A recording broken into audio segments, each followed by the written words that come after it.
So, Michael J., why don't you come on up, have a seat, and we're going to feature you for a bit here.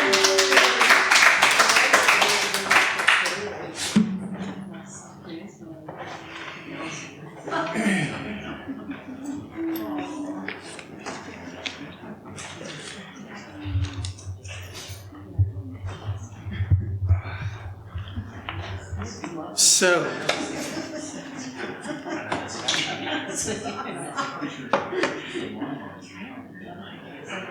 can you tell we're brothers?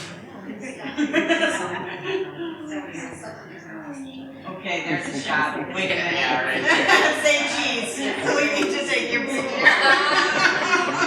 Yeah. Wait, get this dumb vitamin water out of here. That's going to ruin the shot. Okay, wait. Oh my God.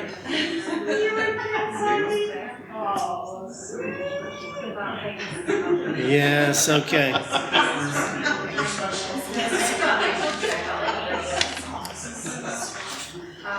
Have your children as your fans.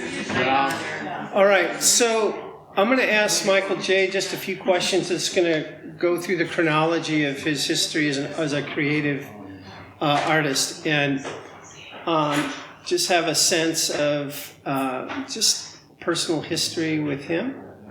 And I've been a super fan of Michael J.'s for years, and I think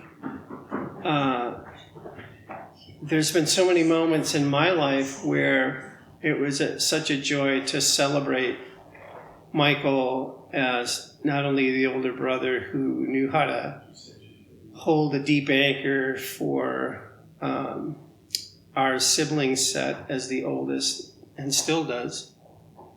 But then Michael J. was so free and colorful and wild. When I was a freshman at the homecoming dance, Michael J. was a senior, and I thought, me and my buddies were super cool freshmen with feathered blonde hair. We're all hanging out and goofing around. And my brother was kind of this artist, kind of in the wings of everything, but just always had like this style about him. And one day, one song comes on, like it's back in the, it's in the late 70s, so it's all disco boogie stuff, going on. And this song hits, and I don't remember what it was, but Michael J. goes out, and he has rainbow stack shoes on, and he gets out there and he starts grooving, and all of a sudden everybody, I don't know what's happening, all of a sudden the whole thing circles out, and he takes over the dance floor. I mean, splits, coming back up, doing all these things, and I'm standing there going, that's my brother, that's my brother. He's the cool guy in the middle. I can still walk.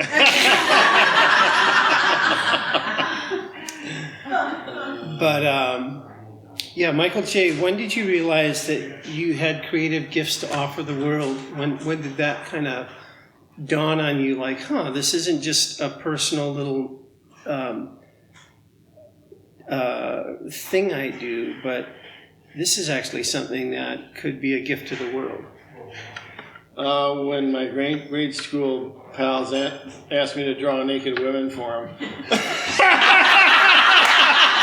Thank you!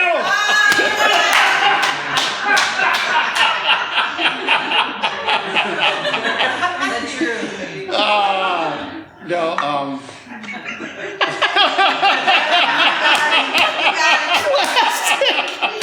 not that I knew how. I was ahead of my time. But, I was blessed beyond belief to be encouraged from birth to pursue those things, and always had a sketchbook handy and an early interest in dinosaurs, and my desire to get to know them and understand them better, their shape, their scales, all that. The only way I could figure out to do that was to draw them.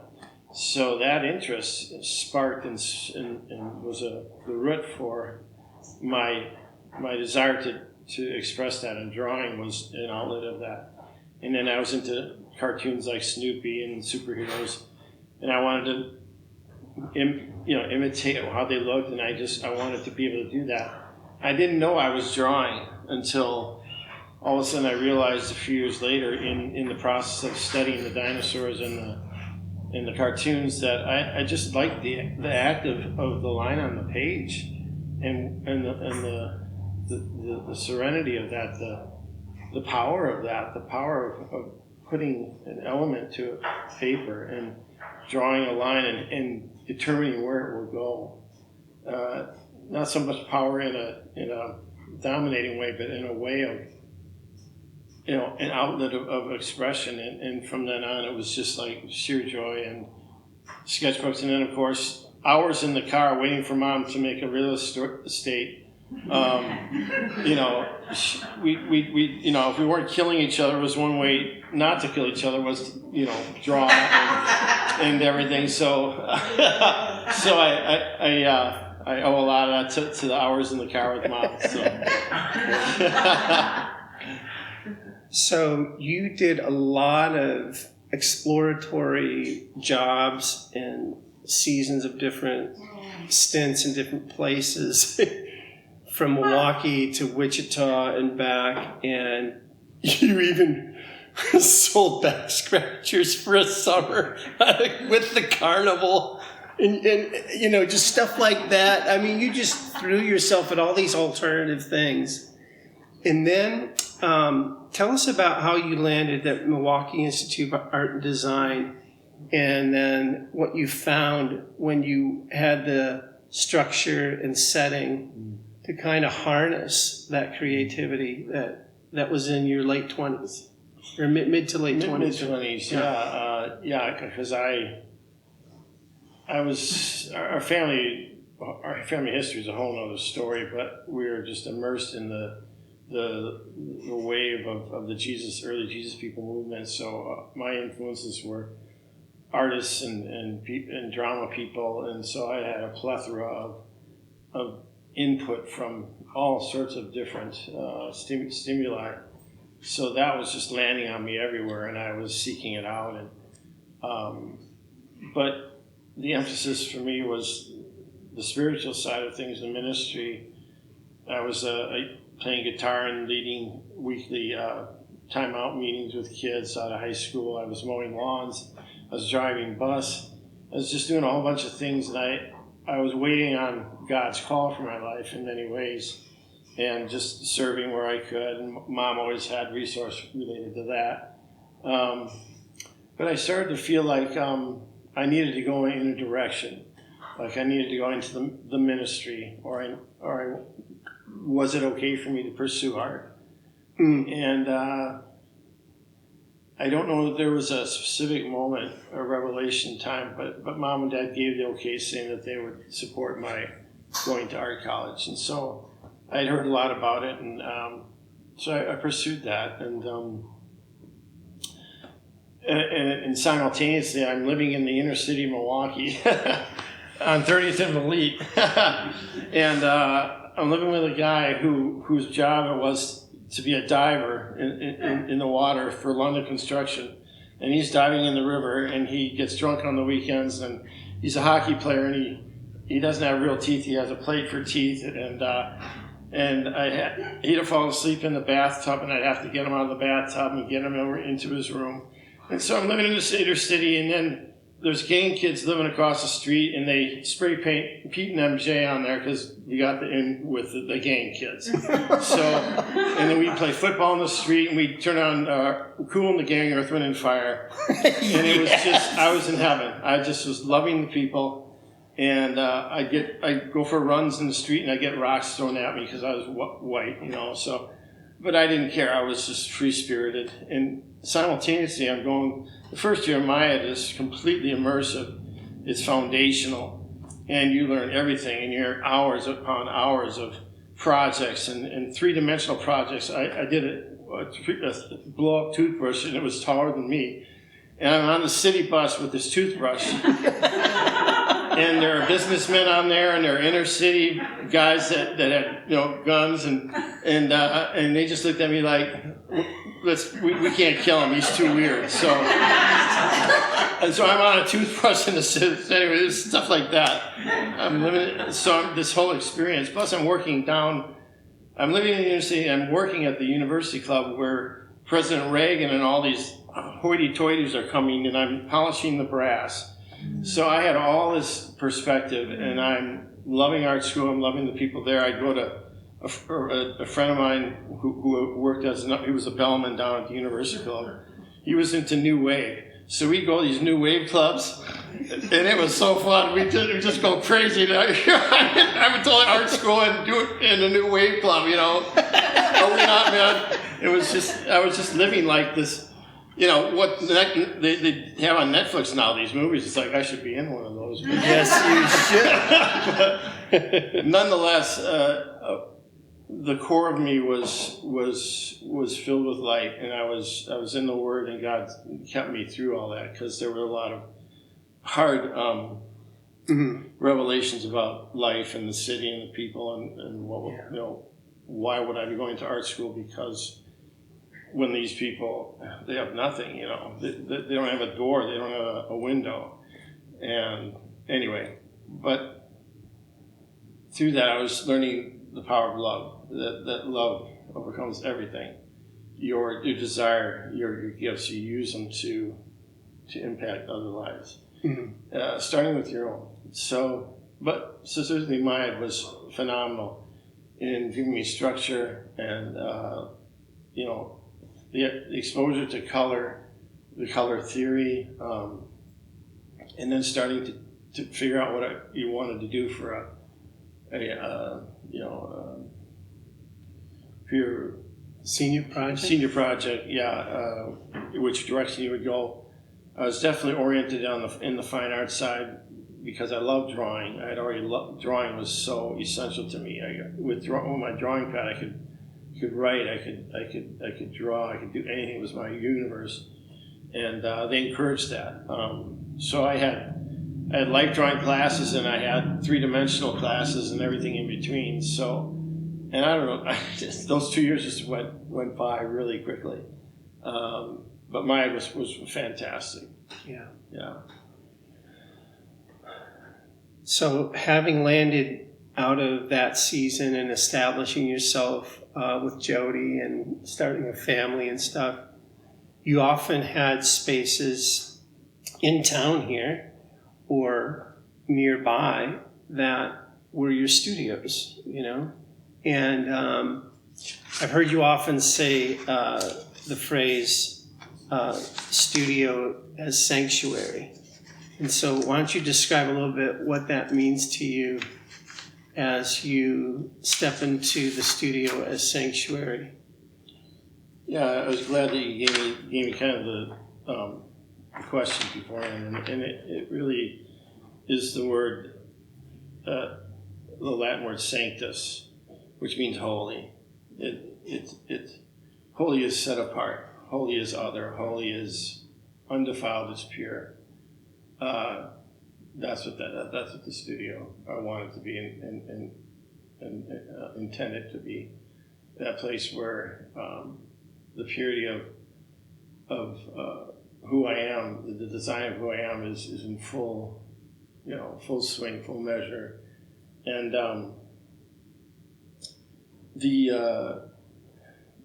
Psalm 27:4 is the one where it says, one thing I desire of the Lord, that will I seek, that I may dwell in the house of the Lord all the days of my life, to behold and gaze upon the beauty, the sweet, attractive, and loveliness of the Lord. So that's a place where I am beholden to that. I'm beholden completely to the wonder of that. And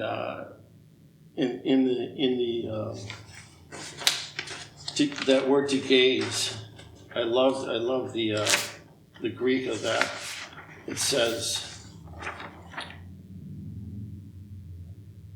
to prophesy.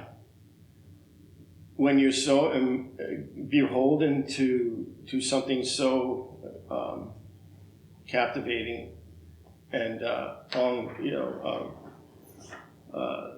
ecstatic, so ecstatic to be involved in something that got the colors of God and to have access to that element. It's almost like there's this life wind that comes and you prophesy.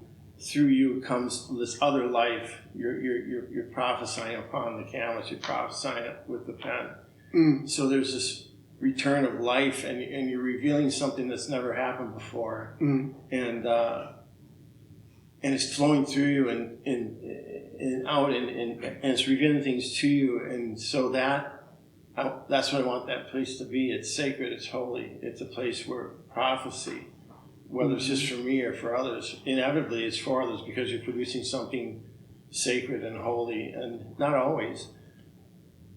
You'll know when it is, but it's that place. Yeah. So I was with Angie doing some stuff in a coffee shop in Madison, Wisconsin, and we were doing these multi-art evenings as we do, just putting together dancers and painters and musicians and drum circles and, kind of like, doing the hippie trip thing with all the friends. And we were doing one of those nights, and we were staging it in this coffee shop that I was running. And there was an Asian girl named Susan Liu, and I was singing a song, and she was interpreting the song that I was singing. And there was a phrase that was from Psalm 61, and it said, "God, you are our Father, we are the clay. We are the clay. You are the potter, and we all are the works of your hands." And when I said that, Susan Liu, Asian girl with a black hair bob, would do this with her hand across her face like that. And when she did it, I stopped playing because it was so like frameable. It was like, "Susan, oh my gosh, when I sing that phrase, please do that," right? So we have this rehearsal. We're doing all this stuff. Michael J is going to come, and he's going to be one of our painters on the stage. And we got all this stuff going on. The same week, I go home to visit, and I visit him in his studio. And guess what painting is in his studio? This one. It is the exact image that I, a week later, was framing while I was playing this song with an Asian girl with a black bob hair putting her hand across her face in a poetic gesture of dance. And I came home and I said, "How did you know to paint this image for this gig coming up?" He says, I didn't. I just started to paint.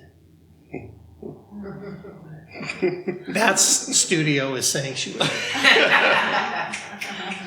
And just to put the seal on it, this picture's in my studio, and it's from a card Annie gave me years ago. But it's me. It's me immersed in the creative thing, and attached to that, I have a little saying behind it. When Carter, my oldest son, was 4 years old, he said, "I pray I can go to the studio and paint with Dad," and that says it all. That's the essence of it. I pray I can go to the studio, God's studio, and paint with Dad. Oh, that's cool. Isn't it? That says it all. So, yeah. All right, I think that's pretty good. Why don't you, did you want to share anything about any of the work that's on display here tonight, or any of your creative process? I love texture. I love the raw fine art, as you can see, the elemental. I love the idea of renewal. Some people call it recycling, but I think it's deeper. It's renewal. It's just, you're not just taking something and turning it into something useful. You're taking something and making it sacred. And the windows are a description of that. I have a more detailed description, but basically you're taking something that's tossed to the curb, something that's been used to look through from inside to outside, from a safe space to a harmful space. And so the window is a conduit through which life is viewed and engaged. Mm-hmm. And then when its time is up, it's thrown out. the Redeemer sees that and sees the value of the life that was lived looking through this window, and wants to retain that, wants to retain every experience. So he takes the window, and now upon the glass itself that was once looked through and past, it becomes the object of affection. So capturing it. The Redeemer puts his image on the glass, and it becomes not a discarded thing, but the object of affection, and it's personal. It's like you don't look past people. Now you look at them, and you see the image of Christ on them, and it changes everything because they have value. So I love what the windows do. And then there's, picked up wood panels that people throw out, and they have absolutely no idea what's the two divas are going to emerge on their wood panels that's just out there, and I look and I go, that is golden, because again, the chalk upon the wood and the texture that creates, the first line on there is holy. And I'm prophesying, and that's what comes out. Sometimes it's a diva. Anyway. All right. Yeah. Well, it's always been a joy to celebrate you and your work and your life lived as somebody who is paying attention to beauty and to people and to love. Thank you for your beautiful contribution to the world, Mykul, for your creative gift. It's a joy to behold it and be a witness to it. I wanted to say one more thing, just as anecdotally. This piece here is from a larger piece that on the Milwaukee, back in the day, on the Milwaukee County buses, they would paste these things called bus kings on the side of the buses, and they would drive by, and they're made out of foam core and stuff. This one? Yeah, so you can see on the back, and it's been just beat up, but they gave me a couple of the copies of the ones, and one of the greatest quotes I'll ever have is someone sitting at the bus, and they said, they called me, and this was before they texted. He says, I just saw your art drive by on the Milwaukee bus. So that was just the best line. So that's from a busking that was on for an adoption agency. A picture that I was able to do for them. So anyway. Thank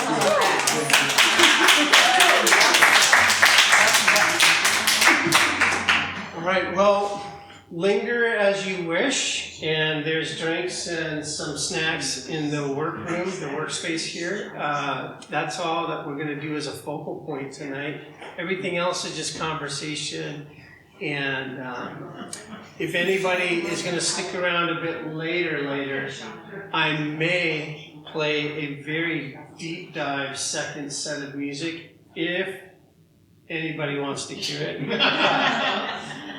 No demand on anybody's attention. So.